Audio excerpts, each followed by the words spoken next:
Dunay daghang matang sa kasayuran. Dunay kasayuran pinadailang, dali ra kay mahibawan. Dunay say kasayuran gitaguan, gilumluman ang ayang kuyon sa katawhan. Mao na ni ang Kasayurang Kinuykoyan.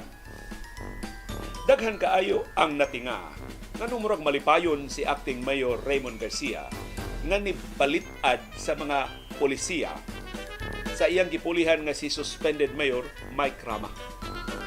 Wa siya mopakita og kaikog bisan gamay na lang nga mga lagda sa suspended mayor iyang gipangtahan.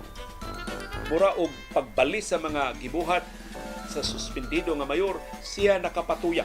Mura og way bisan gamay na lang nga panagana na ato nakitaan. Maybe makapasabot kining wa mahibaw sa kadaghanan. Na kining atong mayor o vice mayor sa atong dakbayan, dunay hilom nga gubat nga gitipigan. Di gini sila hingpit nga managhigala, pero di sab sila mahimo nga magkontra kay nagkinahanglan sila sa usag-usa para sa ilang pamulitika. Makit-an nimo ang hilom nga gubat nilang duha ni acting Mayor Raymond Garcia o suspended Mayor Mike Rama kung imong tan-awon kinsa ang mga tao nga naglibot nila.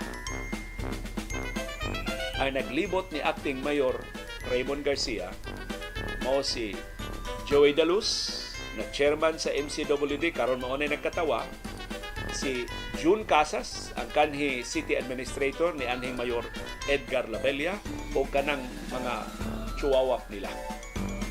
Kanang grupuha kontra na ni suspended Mayor Mike Rama. In fact, si Joey Daluz ipataktak punta niya.